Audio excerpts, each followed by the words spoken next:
जय हिंद। का हालचाल है हो छुआ login. Babu the unique classes के यूट्यूब चैनल पे आप लोगों का स्वागत है। और आज हम लोग इस वीडियो के माध्यम से झारखंड जीके की पहली क्लास देख रहे हैं। उसमें से झारखंड ज्योग्राफी की शुरुआत करते हैं। बाबू, अगर आप झारखंड ज्योग्राफी को बेहतर ढंग से समझ लेते हैं तो आपके लिए हिस्ट्री भी समझना आसान हो जाएगा, पॉलिटी समझना आसान हो जाएगा। आप समझिए कि झारखंड जीके के अंतर्गत जितने भी चीजें पढ़नी होगी वो आपके लिए आसान हो जाएगी। और ये क्लास आपके आने वाले एग्जाम के लिए काफी इंपॉर्टेंट होंगे, क्योंकि यहाँ से आपके एग्जाम में प्रश्न पूछे जाएंगे। यहाँ हम लोग बेसिक से एडवांस तक की चीजों को देखेंगे। आप यही सीधा सीधा समझिए कि आपके एग्जाम में आने वाले कोई भी प्रश्न नहीं छूटेंगे झारखंड जीके से संबंधित। अगर झारखंड जीके से संबंधित आपके एग्जाम में क्वेश्चन आते हैं तो आपके एग्जाम में कोई क्वेश्चन नहीं छूटने वाले हैं। आप अपनी भाषा में समझें तो हम लोग झारखंड जीके को खखोर के पढ़ने वाले हैं बाबू। लो लेवल से एडवांस लेवल तक चीजों को चलेंगे, बेसिक से लेकर के एडवांस से लेकर के चीजों को चलेंगे। अगर बाबू हम लोग ज्योग्राफी पढ़ रहे हैं, ज्योग्राफी का ये आपका पहला क्लास है। अगर हम लोग ज्योग्राफी को हम लोग एकदम शुरुआत से लेकर के चलेंगे बाबू। अगर इस तरह से हम लोग पढ़ेंगे कि अगर कोई अनपढ़ो आदमी पढ़े तो उसको समझ आ जाए, या तो कोई पहली बार ज्योग्राफी को पढ़े तो उसको समझ आ जाए। इसकी जिम्मेवारी मेरी है कि आपको ज्योग्राफी कैसे पढ़ानी है, या तो आपको हिस्ट्री कैसे पढ़ानी है, पॉलिटी कैसे पढ़ानी है, ये सारी चीजें हम आपको बताएंगे। ज्योग्राफी का ये आपका पहला क्लास है। भूगोल बाबू, ज्योग्राफी को हिंदी में हम लोग भूगोल कहते हैं। ज्योग्राफी जो है बाबू वो दो शब्दों से मिलकर के बना है। पहला है जियो प्लस ग्राफी। देख पा रहे होंगे ज्योग्राफी जो लिखा जाता है वो दो शब्दों के मेल है। मतलब बाबू दो शब्द मिला करके ज्योग्राफी लिखल गेल है। पहला देखिए जियो मने होता है बाबू भूभाग, और ग्राफी मने होता है अध्ययन करना। इसका मतलब यही हुआ कि भूभाग के बारे में अध्ययन करना ही ज्योग्राफी कहलाता है। और ज्योग्राफी का बाबू इंडियन शब्द है, हो इंडियन शब्द नहीं है। ज्योग्राफी आपका लैटिन शब्द है। ज्योग्राफी आपका लैटिन शब्द है, और ज्योग्राफी दो शब्दों से मिलकर के बना है, जियो प्लस ग्राफी। चीजों को आप बेहतर ढंग से समझेंगे। ज्योग्राफी के अंतर्गत पढ़ा क्या जाता है? देखो बाबू, एक होता है जियोलॉजी, एक होता है ज्योग्राफी, टोपोग्राफी। लेकिन वो सारी चीजें आपको पढ़ने की अभी कोई आवश्यकता नहीं है अगर आप झारखंड जीके को पढ़ रहे हैं तो। ज्योग्राफी के अंतर्गत हम लोग पृथ्वी के ऊपरी सतह के बारे में जानकारी प्राप्त करते हैं। पृथ्वी, आप जहां रह रहे हैं बाबू, सतह पे रह रहे हैं, पृथ्वी पे आप रह रहे हैं, तो यही पृथ्वी के ऊपर जो आप देखते हैं, पहाड़ देखते हैं, नदी देखते हैं, जलप्रपात देखते हैं, आपके आंखों के द्वारा जो चीजें देखी जा सकती है, आप पृथ्वी पे रह रहे हैं ना, और आपके आंखों के द्वारा जो चीजें देखी जा सकती है, आप पहाड़ देखते हैं, आप नदी देखते हैं, आप पर्वत देखते हैं, आप जलप्रपात देखते हैं, या कुछ भी देखते हैं, तो पृथ्वी के ऊपरी सतह के बारे में जानकारी प्राप्त करना, जो चीजें आप देख रहे हैं उसके प्रति आप जानकारी तो भी प्राप्त करेंगे, तो वही उसके बारे में जानकारी प्राप्त करना ही ज्योग्राफी कहलाता है। अर्थात आप सीधे शब्दों में यह भी कह सकते हैं कि अगर हम पहाड़, पर्वत, नदी और जलप्रपात के बारे में अगर जानकारी प्राप्त कर रहे हैं तो ये सारी जानकारी ज्योग्राफी के अंतर्गत आता है। यही सारी चीजें है बाबू। पहले इस चीज को समझने के लिए थोड़ी सी बेसिक जानकारी आपको प्राप्त करनी होगी। ज्योग्राफी जो है वो लैटिन शब्द है बाबू। आपको कभी कभी ये भी पूछ देगा, हालांकि आपके बेसिक जानकारी के लिए होनी चाहिए। ज्योग्राफी जैसे शब्द का जो सबसे पहले प्रयोग किए थे उनका नाम था इरेटोस्थनीज। ज्योग्राफी जैसे शब्द का जो प्रयोग किए थे उनका नाम था इरेटोस्थनीज। और ज्योग्राफी के पिता किन्हें कहा जाता है? तो हिकेटियस को कहा जाता है। ये सारी चीजें आपको लाइन बाय लाइन याद रहनी चाहिए कि ज्योग्राफी जैसे शब्द का सबसे पहले जो प्रयोग किए थे वो इरेटोस्थनीज किए थे। और ज्योग्राफी के पिता किन्हें कहा जाता है? तो हिकेटियस को कहा जाता है। ज्योग्राफी पृथ्वी के ऊपरी सतह के बारे में जानकारी प्राप्त करना ही ज्योग्राफी कहलाता है। मैंने आपको पहले ही बताया। तो पृथ्वी के ऊपरी सतह में आप क्या क्या देख पाते हैं बाबू? पहाड़ देख पाते हैं, पर्वत देख पाते हैं, नदी देख पाते हैं, जलप्रपात देख पाते हैं। ये सारी चीजें आप देख पा रहे हैं, इसी को हम लोग ज्योग्राफी कहते हैं। भूमि के अंदर के बारे में जानकारी प्राप्त करना बाबू जियोलॉजी कहलाता है। हालांकि आपको भी नहीं पढ़ना है। आप पूछेगा बाबू कि मानचित्र किसे कहते हैं? अगर आप ज्योग्राफी पढ़ रहे हैं तो मानचित्र तो आपको पढ़ना ही होगा। देखिए, आप मान लिया जाए बाबू सफेद कागज ले लिए और औरी बोरी ऐसे करके चीस दिए, तो ये एक मैप बन गया ना, एक मानचित्र तो ही बना। अब ये किसका मानचित्र बना आपको भी नहीं पता, लेकिन हाँ मानचित्र बना। माने ऐसे ऐसे चीज दीजिए तो वो मानचित्र में बना। अब किसका मानचित्र बना आपको नहीं पता, तो मानचित्र कहते किसे हैं? तो बाबू समझिए कि एगो सफेद कागज है और सफेद कागज में विश्व के किसी भी भूभाग को, चाहे जिला को, चाहे तो अपना घर को, चाहे तो अपना घर बारी को, चाहे अपने राज्य को एक सफेद कागज में छाप देना ही मानचित्र कहलाता है।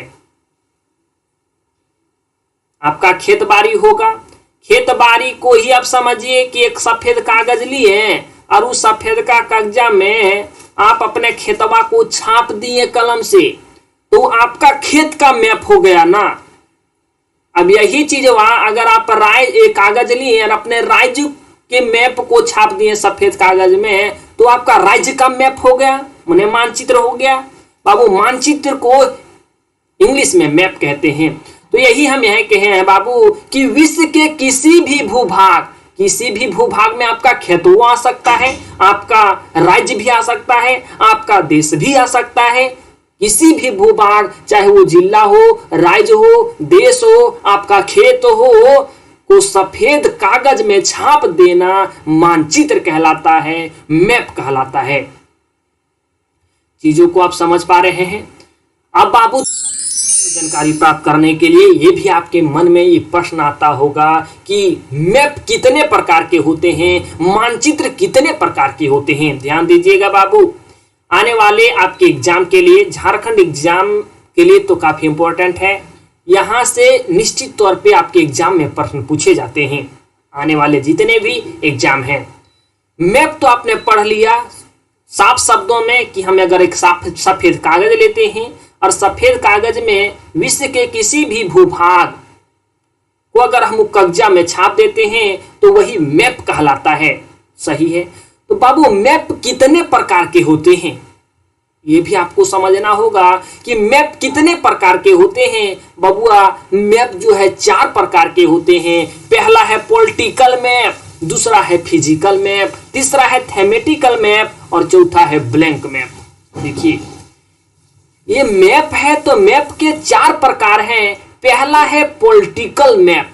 पॉलिटिकल मैप राजनीतिक महत्व के लिए होता है बाबू। आप इसे समझने के लिए हम आपके सामने एक स्लाइड लेकर के आते हैं। समझिए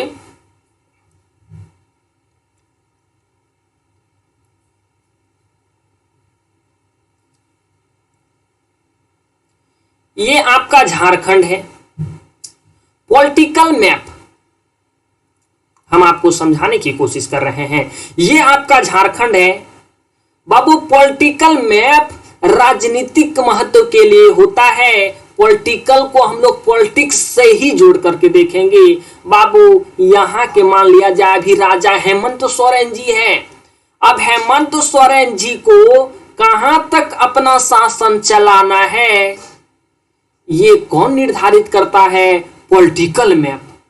पॉलिटिकल मैप इस प्रकार से निर्धारित करता है क्योंकि पॉलिटिकल मैप एक सीमाना दिखाता है। और हेमंत सोरेन जी को यहाँ कहने की कोशिश कर रहा है, यहाँ कहता है कि हे हेमंत चाचा, आपका जो शासन चलेगा वो ई लकीरवा के अंदरे चलेगा, ई लकीरवा के बाहर नहीं चलेगा, क्योंकि इधर पश्चिम बंगाल आ जाता है बाबू, झारखंड के पूर्व में पश्चिम बंगाल है। तो ये लकीर जो है वो राजनीतिक महत्व के लिए है, क्योंकि राजनेता को बताता है।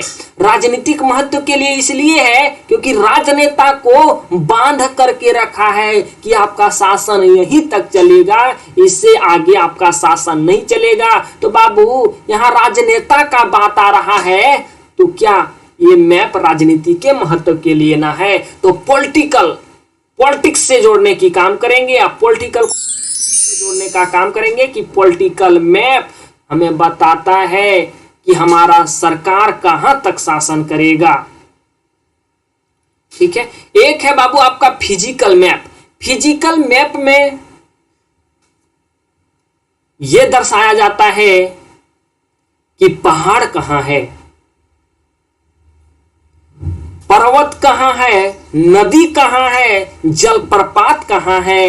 ये सारे चीज जिस मैप में दर्शाए जाते हैं उसी को हम लोग फिजिकल मैप कहते हैं। बाबू फिजिकल मैप जो है वो पायलट अधिक उपयोग करते हैं, जहाज उड़ाने वाले अधिक उपयोग करते हैं, क्योंकि उन्हें देखना होता है कि हम जहाजवा को कितना ऊपर उड़ाएं जो हमारे लिए सुरक्षित है। अगर नीचे उड़ा देते हैं तो कहीं ना पहाड़ से टकरा जाएं।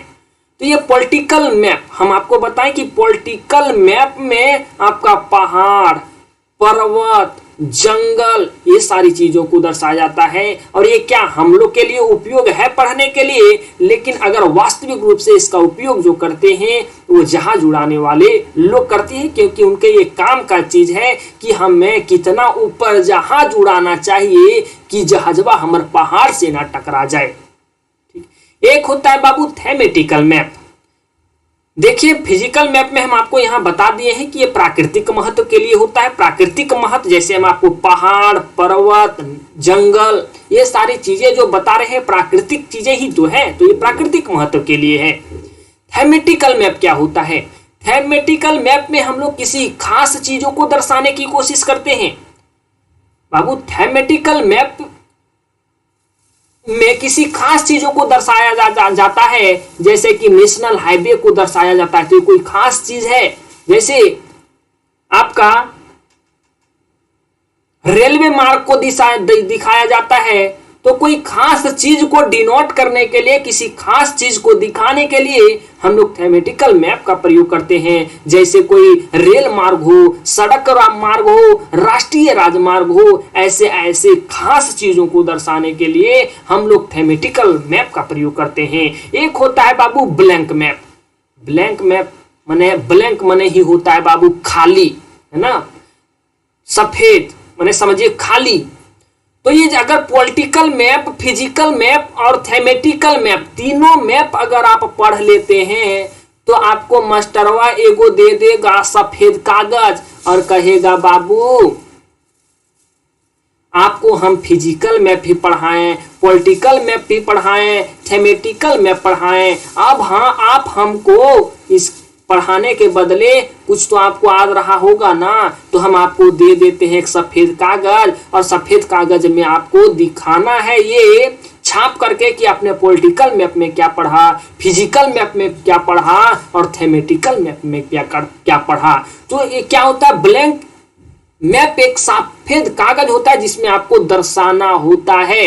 अगर आपने political map, physical map, thematic map नहीं पढ़ा तो ब्लैंक मैप सिर्फ व सिर्फ आपके लिए एक कॉपी का सफेद कागज ही है, उसमें आप कुछ भरिए नहीं पाएंगे, है ना।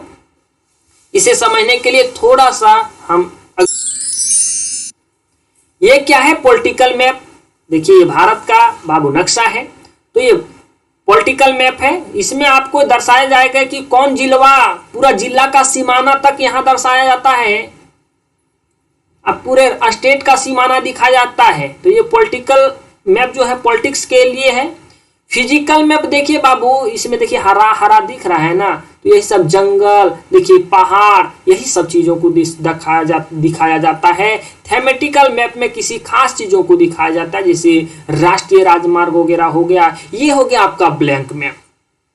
देखिए यहाँ लिख दिए हम यहाँ ब्लैंक मैप। ब्लैंक मैप सिर्फ आपको ऐसे ही दे दिया जाएगा क्या? इसमें बताया गया है कौन राज्य कहाँ है, राज्य का नाम लिखा गया है? नहीं, सफेदे तो कागज है। इसमें बताया गया कहाँ पहाड़ पर्वत है? नहीं, ये तो सफेदेन कागज है। यहाँ को बताया गया है कि कोई राष्ट्रीय राजमार्ग किधर से जा रहा है? नहीं है ना। इसमें फिजिकल मैप का कोई चीज होता है ना, इसमें बाबू पॉलिटिकल मैप का कोई चीज होता है ना, थेमेटिकल मैप का कोई चीज होता है। सफेद कागज होता है, इसी को तो हम लोग ब्लैंक मैप कहते हैं।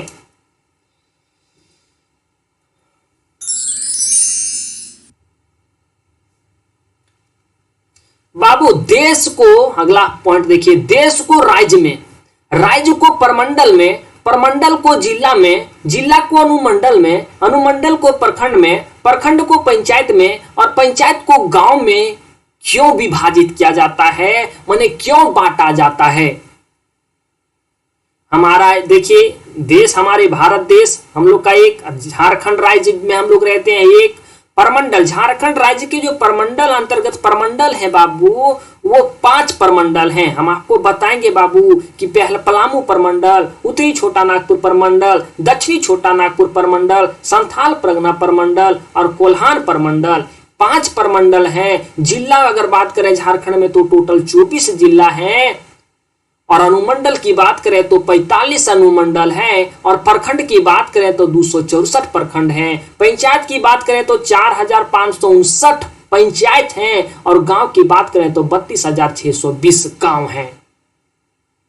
आपके मन में भी प्रश्न आ रहा होगा कि राज्य को परमंडल में, परमंडल को बाबू जिला में, जिला को अनुमंडल में, अनुमंडल को प्रखंड में, प्रखंड को पंचायत में और पंचायत को गांव में क्यों बांटा जाता है? इसलिए बांटा जाता है बाबू कि मान लिया जाए एक जो है राज्य है वो बहुत बड़ा क्षेत्र हो जाता है, यहाँ की प्रशासनिक व्यवस्था सुचारू रूप से नहीं चल पाती है, अच्छे ढंग से नहीं चल पाती है, इसलिए इसी राज्य को हम लोग परमंडल में बांट देते हैं, और परमंडल के स्तर पे भी अधिकारियों को नियुक्त किया जाता है ताकि वहां की प्रशासनिक व्यवस्था बेहतर ढंग से चलाया जा सके। परमंडल भी बड़ा हो जाता है तो इसे हम लोग फिर जिला में बांट देते हैं, और जिला स्तर पे भी अधिकारियों को नियुक्त कर दिया जाता है ताकि प्रशासनिक व्यवस्था अच्छी ढंग से चलाया जा सके। बाबू प्रशासनिक व्यवस्था अगर बेहतर ढंग से नहीं चलाया जा सकेगा तो हमारे राज्य में क्राइम बहुत होंगे बाबू, रेप वगैरह बहुत होंगे, बहुत ऐसे अपराध बढ़ जाएंगे। तो इसीलिए देखिए राज्य स्तर पे तो अधिकारियों को नियुक्त किया जाता है, उससे निचले स्तर पे परमंडल के स्तर पे भी अधिकारियों को नियुक्त किया जाता है, आपका जिला स्तर पे भी अधिकारियों को नियुक्त किया जाता है, अनुमंडल स्तर पे भी अधिकारियों को नियुक्त किया जाता है, प्रखंड स्तर पे भी अधिकारियों को नियुक्त किया जाता है। इसलिए नियुक्त किया जाता है क्योंकि यहाँ की प्रशासनिक व्यवस्था बेहतर ढंग से चलाया जा सके, और सरकार की जो भी योजना है वो सीधे सीधे जनता तक भी पहुंचाया जा सके। तो यही समझिए किसी भी राज्य को अच्छे ढंग से चलाने के लिए, अच्छे ढंग से चलाने के लिए, चाहे वह विकास करने का बात हो, प्रशासनिक व्यवस्था चलाने की बात हो, मतलब एक संपन्न राज्य बनाने के लिए और एक राज्य को अच्छे ढंग से संचालित करने के लिए हम लोग राज्य को परमंडल में परमंडल को, जिला में जिला को, अनुमंडल में अनुमंडल को, प्रखंड में प्रखंड को, पंचायत में पंचायत को, गांव में विभक्त करते हैं या बांटने की काम करते हैं। आप इसे थोड़ा सा बेहतर एग्जाम्पल के माध्यम से समझ लेंगे। अगर आपने सिंचाई किया होगा,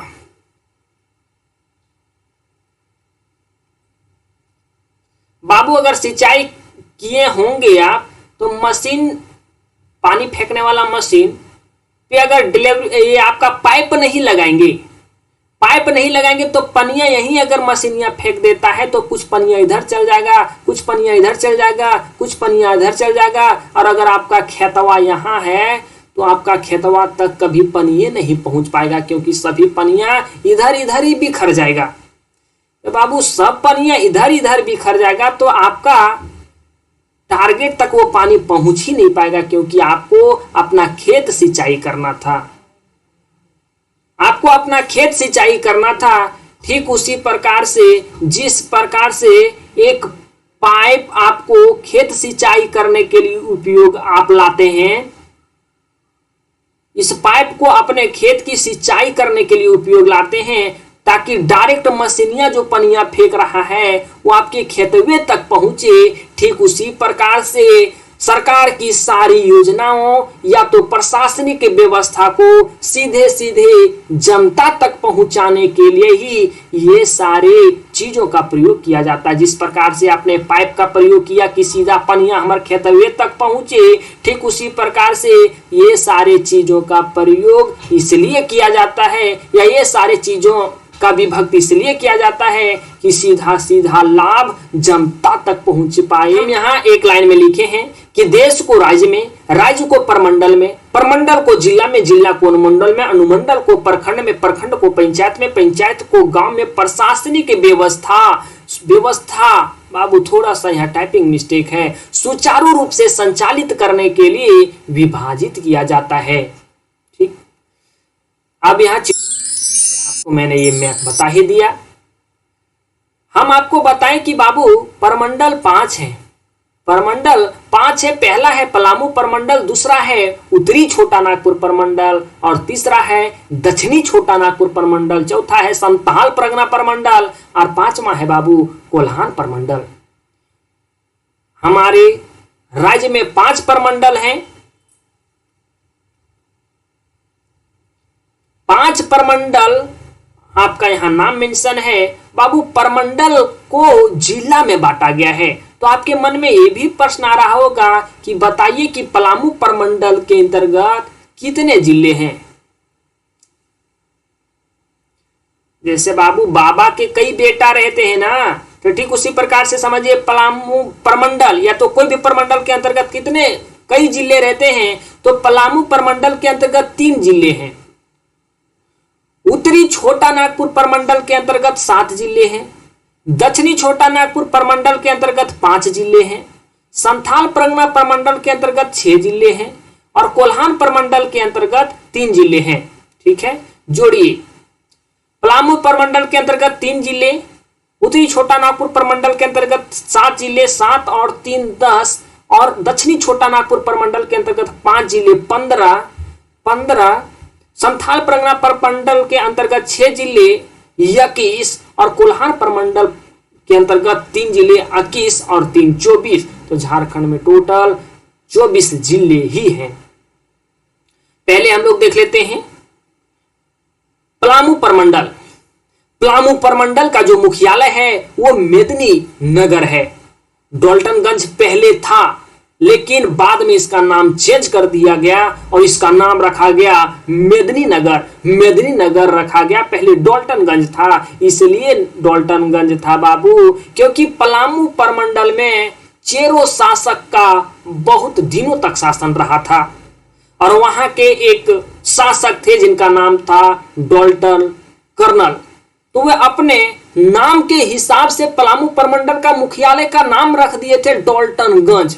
लेकिन लोग जब जागरूक हुए, बोला जो हम पे ही शासन किया है उसी का नाम से मेरा मुख्यालय का नाम रहेगा, तो उन्होंने डॉल्टनगंज को मेदिनी नगर रख दिया। पलामू परमंडल के अंतर्गत बाबू 3 जिले आते हैं। कौन कौन जिले आते हैं, पहले आप इसे बेहतर के माध्यम से, ये आपका झारखंड का मैप है। पलामू परमंडल जो है बाबू, ये है आपका पलामू परमंडल के अंतर्गत ये आपके 3 जिले आते हैं। ध्यान से देखिएगा, गढ़वा, पलामू और लातेहार। हम ये चीजें मेंशन करके आपको हम यहाँ दिखा रहे हैं। थोड़ा सा स्क्रीन पे आप बेहतर ढंग से देखने का प्रयास करेंगे। ये आपका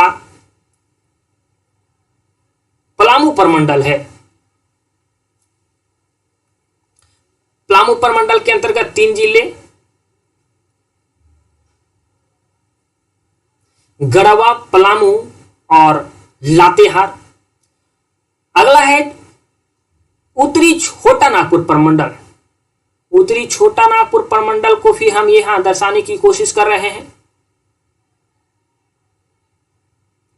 इसके अंतर्गत 7 जिले हैं। ये देखिएगा आप,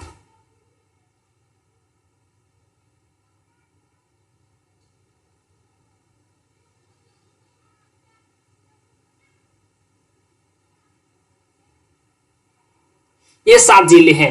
देखिए बाबू, पहला है आपका चतरा, दूसरा है आपका ये है कोडरमा, तीसरा है आपका हजारीबाग, चौथा है आपका गिरिडीह, पांचवा धनबाद, छठा बोकारो और सातवां रामगढ़।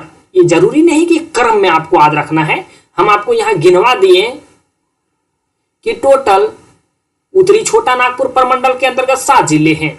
ये आपका आ गया संथाल परगना प्रमंडल। संथाल परगना प्रमंडल इधर से आप समझिए पूरा का पूरा जो है वो संथाल परगना प्रमंडल ही है। यहां से इधर जो आ रहा है आपका पूरा संथाल परगना प्रमंडल है, और संथाल परगना प्रमंडल के अंतर्गत टोटल 6 जिले आते हैं। देवघर 1, जामताड़ा 2, दुमका 3, पाकुड़ 4, गोड्डा 5 और साहेबगंज जो है वो 6 है। तो आपका 3 प्रमंडल मैंने आपको बता दिया यहाँ। एक है पलामू प्रमंडल, दूसरा है उत्तरी छोटा नागपुर प्रमंडल, तीसरा है बाबू संथाल परगना प्रमंडल, चौथा आप लोग देखिएगा दक्षिणी छोटा नागपुर प्रमंडल। दक्षिणी छोटा नागपुर प्रमंडल से पहले आप देख लेंगे कोल्हान प्रमंडल, क्योंकि कोल्हान प्रमंडल के अंतर्गत सिर्फ 3 जिले ही आते हैं। ये जो हम आपको यहां दिखाने की कोशिश कर रहे हैं, ये है पश्चिमी सिंहभूम, ये है बाबू सरायकेला खरसावां, और एक है आपका पूर्वी सिंहभूम। तो ये 3 है। ये 3 जो आपको दर्शाने की हम कोशिश किए, पहला ये है, दूसरा और तीसरा। ये 3 ऐसे जिले हैं जो कोल्हान प्रमंडल के अंतर्गत आते हैं। बाकी अब 5 जिले बच रहे हैं। 5 जिले में आपका है, एक है रांची, दूसरा है खूंटी, तीसरा है सिमडेगा, चौथा है गुमला और 5वां है लोहरदगा। ये जो है वो दक्षिणी छोटा नागपुर प्रमंडल के अंतर्गत आता है, जिसका मुख्यालय रांची है। तो यही 5 प्रमंडल हैं। तो मैंने आपको यही बताने की कोशिश कर रहे हैं कि पलामू प्रमंडल के अंतर्गत 3 जिले में वही है, पलामू, गढ़वा, लातेहार। पलामू पहले ही जिला था बाबू, बड़ा जिला था। अब पलामू जब बड़ा जिला था तो हम क्या बताएं आपको कि कोई भी जिला को बांटने की जरूरत क्यों पड़ती है, क्योंकि वहां क्राइम ना बढ़ जाए, अपराध ना बढ़ जाए, प्रशासनिक व्यवस्था अच्छे ढंग से चल पाए, और जो सरकार के द्वारा लाए गई योजना सीधा जनता तक पहुंच पाए। इसलिए कोई भी बड़े क्षेत्र को छोटे क्षेत्र में हम लोग विभक्त करने की कोशिश करते हैं। तो यही पलामू बहुत बड़ा एरिया था बाबू। अब जब प्रशासनिक व्यवस्था अच्छे ढंग से नहीं चल पाता है तो बाबू पलामू को काट दिया जाता है और एक नया जिला बना दिया जाता है, गढ़वा। ठीक, गढ़वा।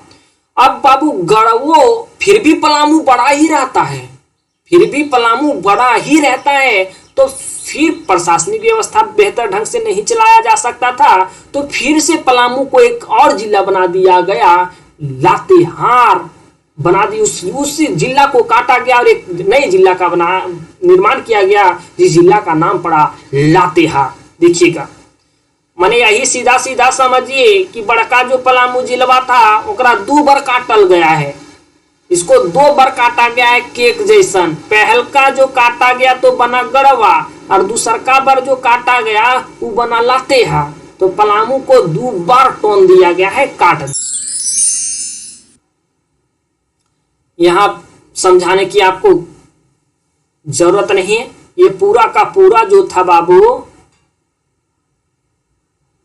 पलामू था। जरूरत पड़ने पे इधर से पलामू को पहले काटा गया तो गढ़वा निर्माण हो गया। फिर पलामू इतना बड़ा रह गया, इतना पूरा बड़ा रह गया, तो पलामू को फिर से काटने की जरूरत पड़ी। तो अब लातेहार, पलामू को जब काटा गया तो नया जिला बना। ठीक उसी प्रकार से आप चीजों को देखते चले जाएंगे। उत्तरी छोटा नागपुर के अंतर्गत मैंने आपको बताया कि उत्तरी छोटा नागपुर प्रमंडल के अंतर्गत टोटल 7 जिले हैं और 7 जिले में पहला है हजारीबाग, दूसरा है चतरा, तीसरा है कोडरमा, चौथा है गिरिडीह, पांचवा है रामगढ़, छठा है धनबाद और सातवां है बोकारो। बाबू हजारीबाग जिला तो हजारीबाग पहले से ही था, इसे कोई काट करके नहीं बनाया गया है, लेकिन चतरा को जो बनाया गया हजारीबाग को काट करके बनाया गया है, कोडरमा को हजारीबाग को काट करके बनाया गया है, गिरिडीह रामगढ़ को भी हजारीबाग से काट करके बनाया गया है। धनबाद का नाम पहले बाबू ऐसे इतिहास देखेंगे तो उसे मानभूम के नाम से जाना जाता था, लेकिन धनबाद को पहले जो अभी धनबाद है उसे लोग पुराना धनबाद कहता था, तो पुराना धनबाद को जब काटा गया तो धनबाद बना। और बोकारो कैसे बना, तो धनबाद को काट करके बोकारो बनाया गया, है ना। धनबाद बड़ा एरिया हुआ करता था और प्रशासनिक व्यवस्था बेहतर ढंग से ना चलाया जा सके तो धनबादों को ना काटना पड़ेगा, है ना। क्षेत्रफल बड़ा हो जाएगा बाबू, प्रशासनिक व्यवस्था बेहतर ढंग से ना चल पाएगा, अपराध बढ़ रहा होगा, तो का जिलवा को 2 भागों में बांटिएगा ना, तो वही धनबाद को भी बांट दिया गया और एक नया जिला। तीसरा नंबर यहाँ है संथाल परगना प्रमंडल, जिसका मुख्यालय है बाबू दुमका, है ना। इसके पहले हम आपको बताएं कि उत्तरी छोटा नागपुर प्रमंडल का जो मुख्यालय है वो है आपका हजारीबाग, मतलब हेड क्वार्टर यहीं से इसका कमान संभाला जाता है, उसी को मुख्यालय कहते हैं ना। तो इसका हेड क्वार्टर वही है, मतलब ये प्रमंडल का जो हेड क्वार्टर है जहां से कमान संभाला जाता है। तो संथाल परगना प्रमंडल के अंतर्गत 6 जिले आते हैं बाबू, एक है दुमका, दूसरा है देवघर, तीसरा है गोड्डा, चौथा है पाकुड़, पांचवा है साहेबगंज और छठा है जामताड़ा। दुमका को संथाल परगना क्षेत्र से काटा गया है, देवघर को भी, गोड्डा को भी, पाकुड़ को बाबू साहेबगंज से काटा गया है और साहेबगंज संथाल परगना से ही कटा है और जामताड़ा को दुमका से। मतलब स्पेशल यहां आपको 2 चीजें याद रखनी है, पाकुड़ और जामताड़ा। पाकुड़ और जामताड़ा देखिएगा, थोड़ा हम आपको मैप से भी दिखाने की कोशिश करते हैं।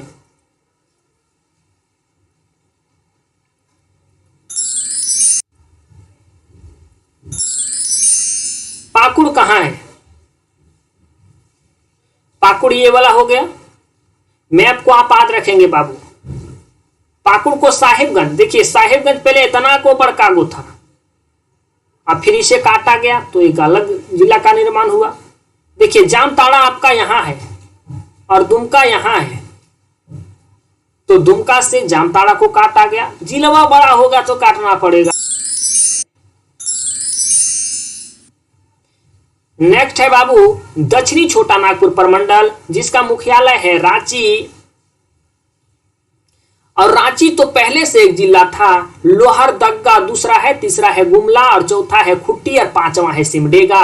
लोहरदगा को बाबू रांची से काटा गया है, गुमला को रांची से काटा गया है, खुट्टी को भी रांची से काटा गया है और सिमडेगा को बाबू गुमला से काटा गया है। देखिएगा, देखिए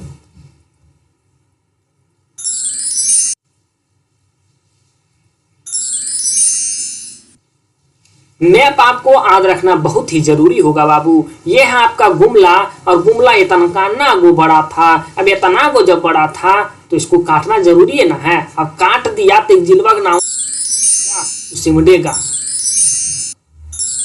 कोल्हान प्रमंडल का जो मुख्यालय है वो चाईबासा है और पश्चिमी सिंहभूम, पूर्वी सिंहभूम, सरायकेला खरसावां, इसके अंतर्गत टोटल 3 जिले आते हैं बाबू। पश्चिमी सिंहभूम बहुत बड़का गो जिला था और लगा कि नहीं बढ़िया से नहीं चल रहा है प्रशासनिक व्यवस्था, तो इसको काट दिया गया, टॉन दिया गया, पहला पूर्वी सिंहभूम बनाया गया, फिर भी लगा नहीं अभियो पश्चिमी सिंहभूम बड़ी बड़का जिला हो, है ना, अभियो बड़के जिला रहल है, तो ना अभी पूर्वी सिंहभूम को काट दिया गया।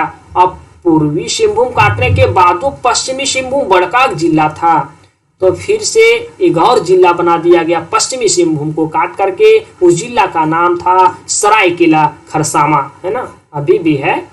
ऐसे झारखंड का सबसे बड़ा जो जिला है वो है पश्चिमी सिंहभूम जिला, अभी भी बड़ा है ये।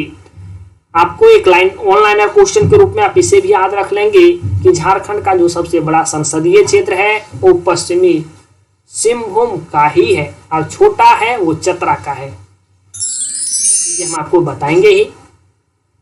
झारखंड के कुछ बाबू प्रमुख तथ्य आपको याद रखना बहुत ही जरूरी होगा।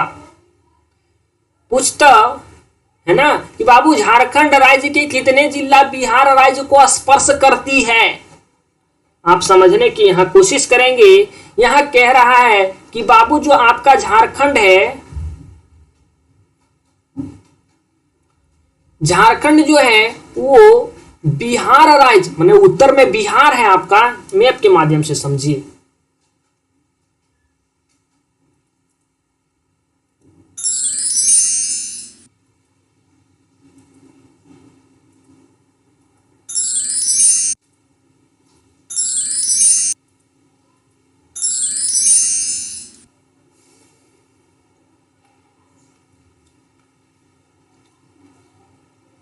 यहां बिहार है बाबू,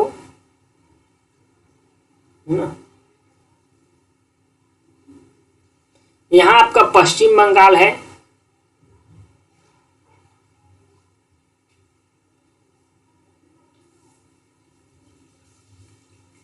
हिंदी में लिख देते हैं। ये पश्चिम बंगाल है आपका, यहां आपका यूपी है, यहां छत्तीसगढ़ है, इधर आपका उड़ीसा पड़ता है। यही आपका झारखंड की चौहद्दी। तो यही यहां कह रहा था कि जो झारखंडवा है, झारखंड का कितना जिला बिहार राज्य को स्पर्श करती है, तो 10 जिला। शॉर्ट में आपको बता दें, यहाँ 10 करती है, पश्चिम बंगाल को भी 10 करती है, इधर 4 करती है और इधर 4 करती है। जो बाबू ये कोनवा वाला जिलवा रहता है, बड़ी बदमाश रहता है, दोनों तरफ टच करता है। कोनवा वाला जिलवा ना दोनों तरफ टच करता है। देखिए कोनवा वाला जिलवा दोनों तरफ टच करता है। ये हम आपको बता दें कि बिहार राज्य को झारखंड के कितने जिले स्पर्श करती है, तो 10 जिला हम आपको गिनवा देते हैं। एक हो गया बाबू गढ़वा, दूसरा हो गया पलामू, तीसरा हो गया चतरा, चौथा हो गया हजारीबाग, पांचवा हो गया कोडरमा, छठा हुआ गिरिडीह, सातवां देवघर, आठवां दुमका, नौवां गोड्डा और 10वां साहिबगंज। 10 गो हम आपको बताएं, 10 गो है। इधर हम आपको बताएं 10 गो, इधर भी 10 है। हम आपको बताएं कि कौन वाला बदमाश रहता है, दोनों दिन पैर पसारता है, तो साहिबगंज दोनों तरफ टच करता है। इधर पश्चिम बंगाल को भी टच कर रहा है, बिहारों को टच कर रहा है। पहला देखिए साहिबगंज, पाकुड़ 2, दुमका 3, जामताड़ा 4, धनबाद 5, बोकारो 6, रामगढ़ 7, रांची 8, सरायकेला खरसावां 9 और आपका पूर्वी सिंहभूम 10। इधर भी बताए थे 10, इधर हम आपको 4 बताए हैं।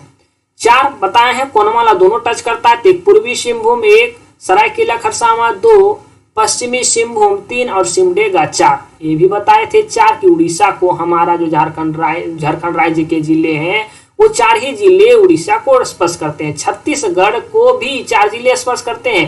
एक है बाबू गढ़वा, दूसरा है लातेहार, तीसरा है गुमला और चौथा है सिमडेगा 4। बाबू झारखंड का मात्र एक जिला है, हमारे झारखंड का मात्र एक जिला है गढ़वा, जो यूपी के साथ भी सीमा साझा करती है, मतलब छूने की काम करती है, वो यूपी है। आपको क्वेश्चन ये भी पूछा जाएगा कि बताओ हो बाबू झारखंड का कौन ऐसा जिला है जो कोई भी राज्य को स्पर्श नहीं करती, तो वो है बाबू, एक है लोहरदगा और एक है आपका खूंटी। देखिएगा, एक है लोहरदगा और एक है खूंटी, जो किसी भी राज्य से मतलब रखने की काम नहीं करती है, कोई भी राज्य को नहीं छूती है। पहला लोहरदगा हो और दूसरा का खूंटी हो, तो 2 है ना, और कोई आपको नहीं दिखेगा। चलिए अब हम आपको ये इसको हम लोग थोड़ा सा लाइन बाय लाइन चीजों को देखेंगे। यहाँ क्या है कि झारखंड राज्य के कितने जिले बिहार राज्य को स्पर्श करती है। ऊपर बाबू बिहार है तो 10, झारखंड राज्य के कितने जिले पश्चिम बंगाल राज्य को स्पर्श करती है? तो बाबू 10। झारखंड राज्य के कितने जिले उड़ीसा राज्य को स्पर्श करती है? तो बाबू 4। झारखंड राज्य के कितने जिले उड़ीसा राज्य को स्पर्श करती है? तो बाबू 4। ये आपका डबल हो गया है ना, उड़ीसा को ही 4 करती है। झारखंड राज्य के कितने जिले छत्तीसगढ़ राज्य को स्पर्श करती है? तो 4। मैंने आपको बताया कि बाबू 10 10 4 4 आपको याद रखना है। और झारखंड राज्य के कितने जिले उत्तर प्रदेश राज्य को स्पर्श करती है? तो हम आपको बताएं सिर्फ गढ़वा ही हमारे झारखंड का एक जिला है, एकमात्र जिला है जो यूपी को टच करती है। झारखंड राज्य की कौन जिले किसी भी राज्य को स्पर्श नहीं करती? तो 2 जिला मैंने आपको बताया था कि बाबू खूंटी और लोहरदगा हमारा झारखंड का ये 2 जिले हैं जो किसी भी चीजों को, किसी भी राज्य को स्पर्श नहीं करती। ये झारखंड राज्य विश्व के उत्तरी गोलार्ध में स्थित है।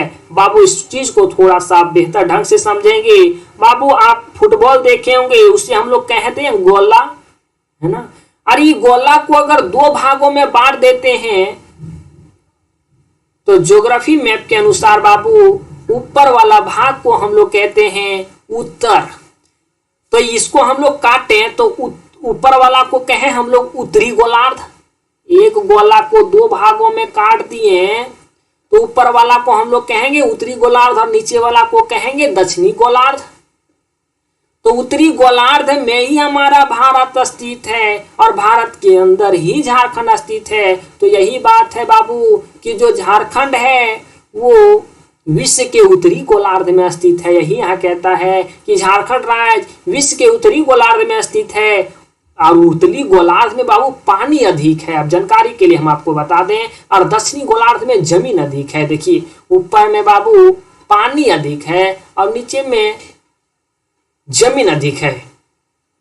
इसलिए हम लोग कहते हैं ना कि 3/3 यहां पानी है, तब वो पानी का कमी है।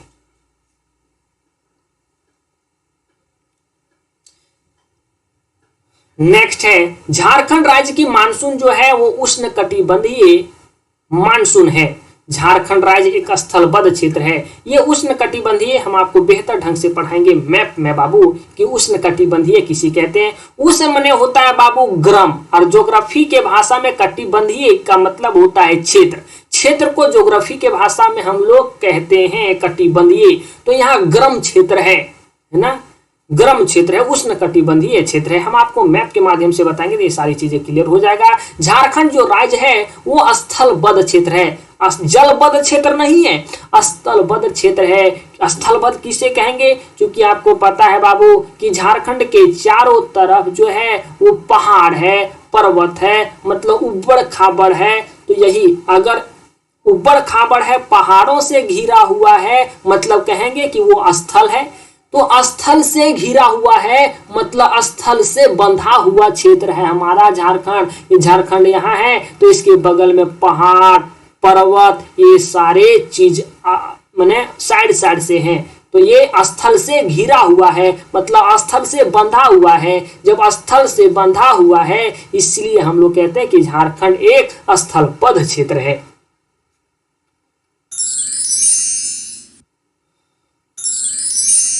कुछ सामान्य जानकारी आप लोग यहां से प्राप्त कर लेंगे। इसका आधिकारिक जो नाम है बाबू वो झारखंड है।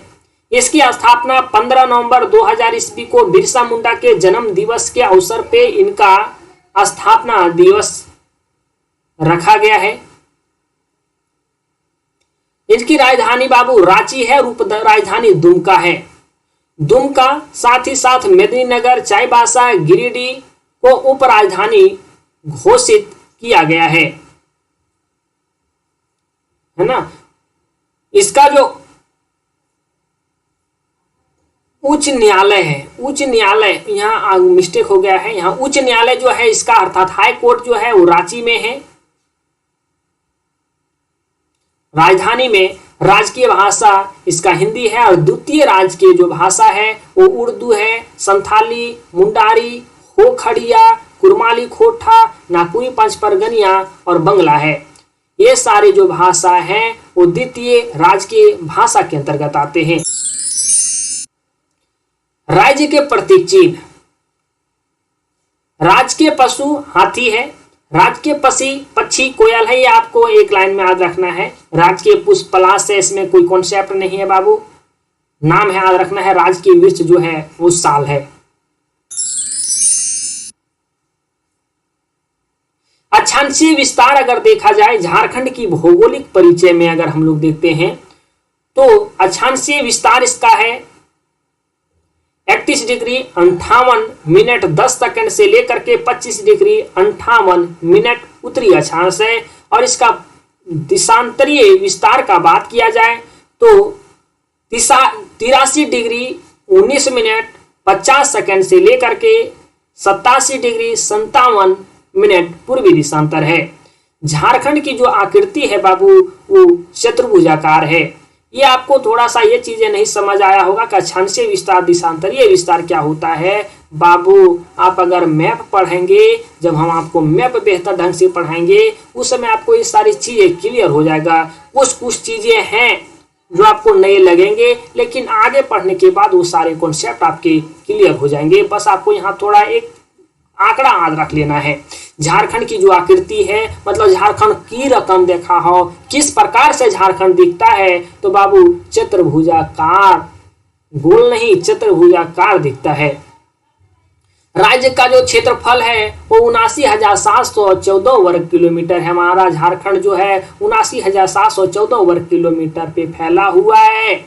और बाबू अगर कहेगा बताओ बाबू, अगर पूरे भारत का क्षेत्रफल 100% है तो उसमें झारखंड कितना स्थान घेरता है, तो आप लोग बताइएगा 2.42%। अगर पूरे भारत का प्रतिशत 100 है तो ओकरा में झारखंड का भी भूमि जो है मतलब क्षेत्रफल है वो 2.42% है। 2.42 यहाँ यही हम बताएं कि देश का कुल क्षेत्रफल का 2.42% झारखंड का है। भारत के सभी राज्यों में इसका 14वां स्थान है। जो जितना बड़ा रहेगा वो ज्यादा घेरेगा। झारखंड का जो कुल जनसंख्या है वो 3,29,88,134 है। जो पूरे भारत, अगर भारत में पूरे 100% जनसंख्या है तो 100% में हमारा झारखंड का इतना प्रतिशत 2.73%, या 2 लिखा गया है, 2.73% सब झारखंड का जनसंख्या। अगर पूरे भारत का 100% है तो 100% में झारखंड का कितना है, इतना है 2.73%।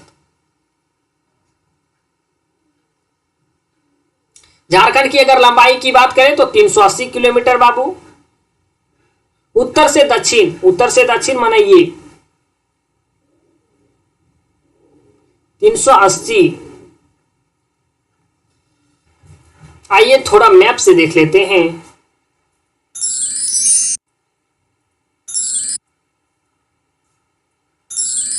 ये बाबू झारखंड का मैप है। यहां बता रहा है उत्तर से दक्षिण ये तो 380, और ये पूरब से पश्चिम अगर बात करेगा तो 463।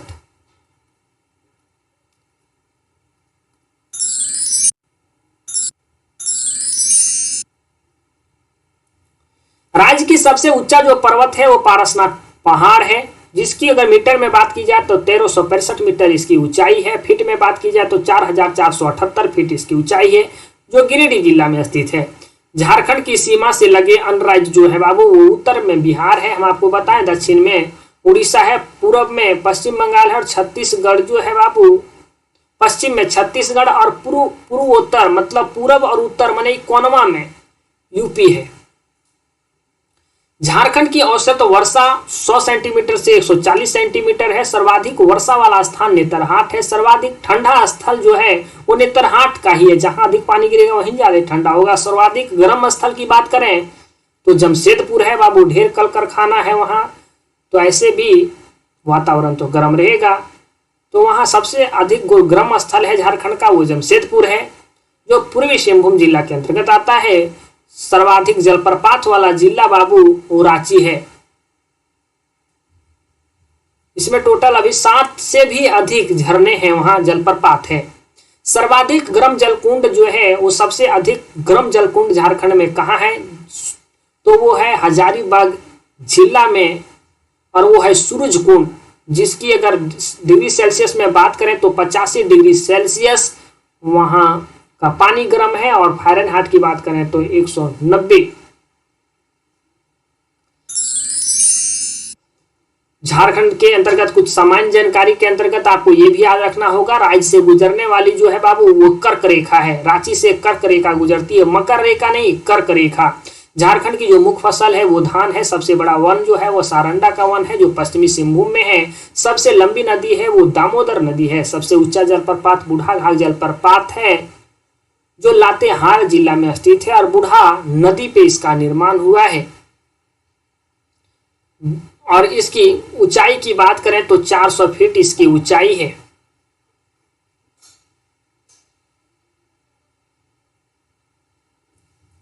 स्वतंत्र रूप से बंगाल की खाड़ी में गिरने वाली जो नदी है वो एक है स्वर्णरेखा नदी। झारखंड की जलवायु मानसूनी है। कुल क्षेत्रफल मतलब झारखंड का जो क्षेत्रफल है बाबू 79,714 वर्ग किलोमीटर, उसमें से वन का प्रतिशत अगर है तो है 29.62%। सर्वाधिक वन वाला जो क्षेत्र है प्रतिशत के हिसाब से बात करें तो लातेहार है, और सबसे कम वन क्षेत्र वाला जो जिला है अगर प्रतिशत से बात करें तो जामताड़ा है।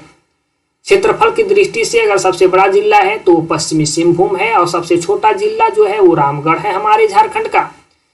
राष्ट्रीय राजमार्ग की कुल लंबाई 3400 किलोमीटर है, और राजमार्ग की कुल लंबाई 1231 किलोमीटर है।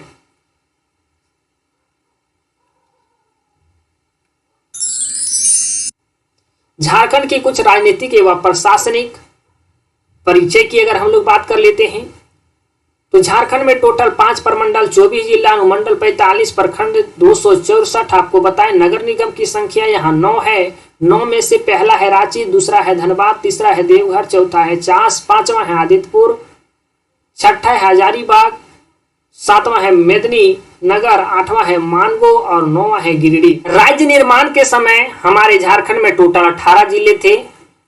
6 जिले बाद में निर्माण किया गया बाबू। 4 जिले को 2001 ईस्वी में बनाया गया, और फिर जो 2 जिले बच गए, टोटल 6 जिले का निर्माण हुआ। 4 जिले को 2001 ईस्वी में और 2 जिले को 2007 ईस्वी में बनाया गया। तो राज्य के निर्माण के बाद जो नए जिले बने वो कितना 6, वो में से एक पहला लातेहार, दूसरा लोहरदगा, तीसरा सिमडेगा, चौथा सरायकेला खरसावां, पांचवा खुट्टी और छठा था रामगढ़। और ये खुट्टी को तो 2007 में बनाया गया। बाकी ये सारे जो चीज दिख रहे हैं आपको, जैसे लातेहार, जामताड़ा, सिमडेगा, सरायकेला खरसावां 2001 में इन्हें बनाया गया है। लोकसभा सदस्यों की संख्या टोटल 14 है। राज्यसभा सदस्यों की संख्या 6 है। विधानसभा सदस्यों की संख्या जो है बाबू 81 है। 126वें संविधान संशोधन की बात, ये चीजें अगर आप नए हैं तो आपको शायद चीजें समझ नहीं आ रही होगी, आगे जाने के बाद आपको ये सारी चीजें समझ आ जाएगी। पॉलिटी को बेहतर ढंग से पढ़ लेते हैं। विधानमंडल जो है बाबू एक सदनीय है बाबू। कहीं कहीं विधानसभा होता है तो कहीं कहीं विधान परिषद भी होता है। तो हमारे झारखंड में खाली विधानसभा है। अब जब एक एक चीज हुआ है तो इसी को हम लोग कहेंगे एक सदनीय। विधानसभा में आरक्षण की जो स्थिति है वो अनुसूचित जनजाति का जो है अर्थात एसटी का है बाबू 28 सीट है। अनुसूचित जाति मतलब बाबू यही है। एससी का जो है वो 9 सीट है। सामान्य वर्ग का 44 सीट है। लोकसभा में आरक्षण की जो स्थिति है, लोकसभा में जो आरक्षण की स्थिति है वो है अनुसूचित जनजाति का 5 सीट, अनुसूचित जाति का एससी का 1 और सामान्य वर्ग का 8। सबसे बड़ा जो संसदीय क्षेत्र है वो झारखंड का पश्चिमी सिंहभूम है। सबसे छोटा है वो चतरा है। राज्य में 10 लाख से अधिक आबादी वाले नगरों की जो संख्या है बाबू वो 3 है। पहला है जमशेदपुर, दूसरा है धनबाद और तीसरा है रांची। यहाँ बहुत आदमी रहता है, मतलब 10 लाख से भी अधिक लोग इस जिले में व्यक्ति रहते हैं। राज्य में 1 लाख से 10 लाख तक जनसंख्या वाले जिलों की संख्या टोटल 10 है। देखिए नगरों की बात करें, अगर यहाँ नगर की बात करें तो ये 3 ही नगर ऐसे हैं जहां 10 लाख से भी अधिक आबादी रहते हैं, जैसे जमशेदपुर, धनबाद और रांची में। और अगर जिला की बात करें, यहाँ नगर की बात हो रही है, जिला की बात करें तो ऐसे 10 जिले हैं जहां 10 लाख से भी अधिक जनसंख्या है। राज्य में नगरों की कुल संख्या जो है, राज्य में हमारे झारखंड में जो टोटल शहरों की संख्या है वो 228 है 2011 आंकड़ा के अनुसार। राज्य में कुल गांवों की संख्या 32,620 है और ग्राम पंचायतों की संख्या 4,459 है। देखिएगा, झारखंड के कुछ प्रथम व्यक्ति हैं जो आपको याद रखना होगा कि झारखंड के प्रथम राज्यपाल जो है प्रभात कुमार थे। प्रथम महिला राज्यपाल द्रौपदी मुर्मू थे। बाबूलाल मरांडी झारखंड के प्रथम मुख्यमंत्री। प्रथम निर्दलीय मुख्यमंत्री मधु कोड़ा जो लूट करके चले गए। प्रथम गैर आदिवासी मुख्यमंत्री रघुवर दास। प्रथम मुख्य न्यायाधीश न्याय जो थे वो विनोद कुमार गुप्ता जी थे। और प्रथम महिला मुख्य न्यायाधीश न्यायमूर्ति ज्ञान सुधा मिश्रा। और प्रथम जो मुख्य सचिव के रूप में थे विजय शंकर दुबे। प्रथम पुलिस महानिदेशक जो थे वो शिवाजी महाकेरे थे। विधानसभा के प्रथम विपक्ष के नेता स्टीफन मरांडी थे। और प्रथम महिला कैबिनेट मंत्री जोबा मांझी। जेपीएससी के प्रथम अध्यक्ष फटिंग चंद्र हेम्ब्रम थे। और प्रथम परमवीर चक्र प्राप्तकर्ता एल्बर्ट एका थे। तो यही थी आपकी आज की क्लास और उम्मीद है आपको ये चीजें बेहतर ढंग से समझ आई होगी। जानकारी के लिए बता दें बाबू, अगर आप जेएसएससी या जेपीएससी की तैयारी कर रहे हैं, जेपीएससी या आप जेएसएससी की तैयारी कर रहे हैं, तो झारखंड जीके के लिए या पूरी खोटा के लिए आपकी क्लास यहाँ दी जा रही है। आप दिए गए नंबर पे कॉल करेंगे 9771080302 पे। मिनिमम फी में आपको यहाँ झारखंड जीके पूरी तरह से कंप्लीट करवाई जाएगी। अभी मात्र है 699 रुपये में। और अगर खोटा की आपको कोई भी क्लास की जरूरत हो तो भी आप कांटेक्ट करने की कोशिश करेंगे, चाहे वह जेपीएससी की खोटा हो या जेएसएससी की कोई खोटा हो, आपका सीजीएल हो, एलडीसी हो, दरोगा हो, उत्पाद सिपाही हो, सारे कोर्स यहाँ द यूनिक क्लासेस के ऑफिशियल ऐप पे उपलब्ध है। तो ठीक है, उछुआ लोग इन बाबू मिलो ही ये बाद में हो कौनो दूसर वीडियो के साथ। तब तक रखे है अपन ध्यान।